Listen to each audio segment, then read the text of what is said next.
ಈಗಿರುವಂತಹ ಇನ್ನೊಂದು ಪ್ರಶ್ನೆ ಅಂತ ಹೇಳಿದ್ರೆ ಪ್ರಜ್ವಲ್ ರೇವಣ್ಣ ವಿರುದ್ಧ ಅತಿ ದೊಡ್ಡ ಸಂಕಷ್ಟ ಎದುರಾಗುತ್ತಾ ಅಂತ. ಈಗ ಆಲ್ರೆಡಿ ಸಂಕಷ್ಟದ ಸುಳಿಯಲ್ಲಿ ಅವ್ರು ಸಿಕ್ಕಾಕೊಂಡಿದ್ದಾರೆ, ಒದ್ದಾಡ್ತಾ ಇದ್ದಾರೆ. ಪ್ರಜ್ವಲ್ ರೇವಣ್ಣ ವಿರುದ್ಧ ಪೋಕ್ಸೋ ಪ್ರಕರಣ ದಾಖಲಾಗುತ್ತಾ? ವೆರಿ ಸೀರಿಯಸ್ ಅಲಿಗೇಷನ್ ಒಂದು ಕೇಳಿ ಬರ್ತಾ ಇದೆ. ಮಕ್ಕಳ ಹಕ್ಕು ಆಯೋಗದಿಂದ ಪತ್ರ ಬರೆದ ಹಿನ್ನೆಲೆಯಲ್ಲಿ ದೂರುದಾರಿಯ ಮಗಳ ಹೇಳಿಕೆಯನ್ನು ಪಡೆಯೋದಕ್ಕೂ ಕೂಡ ಸಿದ್ಧತೆಗಳು ಆಗ್ತಾ ಇದೆ. ಮಕ್ಕಳ ಹಕ್ಕು ಆಯೋಗದ ಕೌನ್ಸಿಲರ್ಗಳ ಸಮ್ಮುಖದಲ್ಲಿ ಹೇಳಿಕೆಗೆ ತಯಾರಿಯನ್ನ ಕೂಡ ನಡೆಸಲಾಗ್ತಾ ಇದೆ. ಇಂದು ಸಂಜೆ ಅಥವಾ ನಾಳೆ ಸಂತ್ರಸ್ತೆಯ ಮಗಳ ಹೇಳಿಕೆಯನ್ನ ಕೂಡ ದಾಖಲು ಮಾಡಿಕೊಳ್ಳೋದಕ್ಕೆ ತಯಾರಿ ಆಗ್ತಾ ಇದೆ.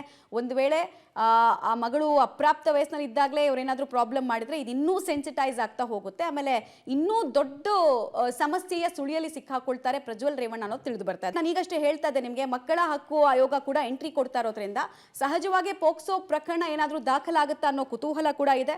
ಮತ್ತು ಮೊನ್ನೆ FIR ಕಾಪಿ ವೈರಲ್ ಆಗ್ತಾ ಇತ್ತಲ್ಲ, ಸೊ ಅದರಲ್ಲಿ ಕೂಡ ಆ ಕಂಪ್ಲೇನೆಂಟ್ ಹೇಳ್ತಾ ಇದ್ರು, ನನ್ನ ಮಗಳಿಗೂ ಕೂಡ ಸಮಸ್ಯೆಯನ್ನ ಮಾಡಿದ್ರು, ಹಿಂಸೆಯನ್ನು ಕೊಟ್ಟಿದ್ರು, ದೌರ್ಜನ್ಯವನ್ನು ಅವ್ರ ಮೇಲೂ ಕೂಡ ಮಾಡಿದ್ದಾರೆ ಅಂತೆಲ್ಲ ಹೇಳ್ತಾ ಇದ್ರು. ಬಟ್ FIR ಕಾಪಿಯನ್ನು ಗಮನಿಸಿದಾಗ ಕೇವಲ ಒಬ್ಬ ಸಂತ್ರಸ್ತೆಯನ್ನ ಮಾತ್ರ ಅಲ್ಲಿ ವಿಕ್ಟಿಮ್ ಆಗಿ ನೋಡ್ಲಾಗ್ತಾ ಇತ್ತು. ಬಟ್ ಮಗಳ ಹೇಳಿಕೆ ಅಥವಾ ಮಗಳ ಏಜ್ ಅಥವಾ ಮಗಳ ಬಗ್ಗೆ ಯಾವುದೇ ಮಾಹಿತಿ ಇರಲಿಲ್ಲ. ಸೊ ಮುಂದುವರೆದ ಭಾಗನ ಇದು ಅನ್ನೋದು ಪ್ರಶ್ನೆ.